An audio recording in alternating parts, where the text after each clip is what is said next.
যারা বেকার রয়েছে, কর্মহীন রয়েছে তারা পরিবার-পরিজনের কাছেও বোঝা হয়ে থাকে। এই বেকার তরুণ-তরুণীদের দুঃখ দুর্দশার কথা কেউ বুঝতে চায় না। সকলের দরজা আমার জন্য খোলা রয়েছে।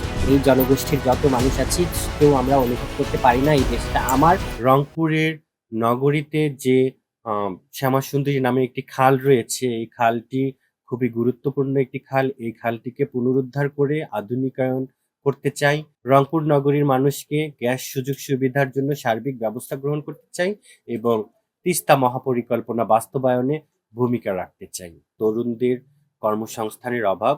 আমি তরুণদের কর্মসংস্থান বৃদ্ধি করার জন্য কৃষিভিত্তিক শিল্পসহ বিভিন্ন ছোট বড় মাঝারি শিল্প কলকারখানা গড়ে তুলতে চাই। এগুলো শিল্প কলকারখানা গড়ে উঠলে রংপুরে কৃষির মধ্যে উন্নয়ন হবে, অন্যান্য বিষয়ে উন্নয়ন হবে। সেই সাথে রংপুরের তরুণ-তরুণীদের টেকসই কর্মসংস্থানের সুযোগ সৃষ্টি হবে। যারা বেকার রয়েছে, কর্মহীন রয়েছে তারা পরিবার-পরিজনের কাছেও বোঝা হয়ে থাকে। এই বেকার তরুণ-তরুণীদের দুঃখ দুর্দশার কথা কেউ বুঝতে চায় না। রংপুর মেডিকেল কলেজ হাসপাতালে সেখানে স্বাস্থ্য চিকিৎসা প্রদানের বেহাল দশা। আমি রংপুর মেডিকেল কলেজ হাসপাতালে সকল রোগীরা যেন সঠিক সুচিকিৎসা পায়, তাদের সুচিকিৎসার জন্য বিভিন্ন ব্যবস্থা গ্রহণ করতে চাই। বেড সংখ্যা, আইসিইউ, সিসিইউ সংখ্যা বৃদ্ধি এবং শতভাগ পরিষ্কার পরিচ্ছন্নতা নিশ্চিত করতে চাই। নির্বাচন সুষ্ঠু হবে কিনা সেই বিষয়ে আমি এখনো নিশ্চিত নই, এখনো ধোঁয়াশা রয়েছে। এখনো মনে হচ্ছে কখনো যে পরিবেশ স্বাভাবিক হয়েছে, কখনো মনে হচ্ছে যে না পরিবেশটা আসলে সরকার কিংবা প্রশাসনের অনুকূলে থাকবে না। প্রশাসন এখনো যথেষ্টভাবে সক্রিয় না, প্রশাসনও দুর্বল, অসহায় বোধ করছে নিজেদেরকে, প্রশাসনেই নিজেরা নিজেদের নিরাপত্তাহীনতায় ভুগছে।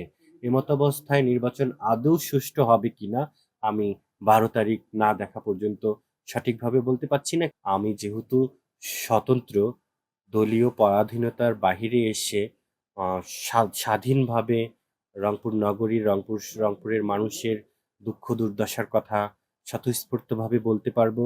আমি যেহেতু স্বতন্ত্র আমার সুযোগ আছে। সকল ধরনের মানুষ, সকল ধর্মের মানুষ, সকল দলের মানুষ আমাকে ভোট দিবে এবং আমাকে বিজয়ী করবে বলে আমি প্রত্যাশা করি। কেননা সকল মানুষের সাথে আমার সুসম্পর্ক রয়েছে। সকলের দরজা আমার জন্য খোলা রয়েছে। ভোটারদের উদ্দেশ্যে বলতে চাই, এই জনগোষ্ঠীর যত মানুষ আছি কেউ আমরা অনুভব করতে পারি না এই দেশটা আমার, আমাদের নিজেদের জন্মভূমি। আমাদের মনে হয় আমরা অন্য দেশ থেকে এসেছি, আমাদের সাথে এরকম আচরণ হয়। আমাদের এই মৌলিক অধিকারগুলো বাস্তবায়ন করতে চাই। সকল পিছিয়ে রাখা জনগোষ্ঠীর মর্যাদা, অধিকার আদায় করার উদ্দেশ্যে আমি আসলে নির্বাচনে অংশগ্রহণ করেছি। আমি এবার হরিণ প্রতীক নিয়ে অংশগ্রহণ করেছি। হরিণ হচ্ছে আমরা যেহেতু নিরীহ, এই নিরীহ জনগোষ্ঠীর নিরীহতার প্রতীক হরিণ। নিরীহ জনগোষ্ঠীর পাশে থাকুন।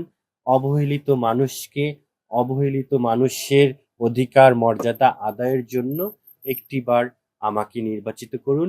এই নির্বাচনে যে ভোটটি আমি চাচ্ছি এটি মানবিক ভোট। আমাদেরকে মানবিক ভোট দান করুন। আমার হরিণ মার্কা, আমার ব্যানার জনগণের মনের মধ্যে গেঁথে গিয়েছে, মনে মনে চলে গিয়েছে। সকলে সিদ্ধান্ত নিয়েছে রানী আপাকে এবার নির্বাচিত করবে বলে এরকম আলোচনা কিন্তু রংপুরের মধ্যে চলছে। চাচ্ছি এটি মানবিক ভোট, আমাদেরকে মানবিক ভোট দান করুন। আমার হরিণ মার্কা, আমার ব্যানার জনগণের মনের মধ্যে গেঁথে গিয়েছে, মনে মনে চলে গিয়েছে। সকলে সিদ্ধান্ত নিয়েছে রানী আপাকে এবার নির্বাচিত করবে বলে এরকম আলোচনা কিন্তু রংপুরের মধ্যে চলছে।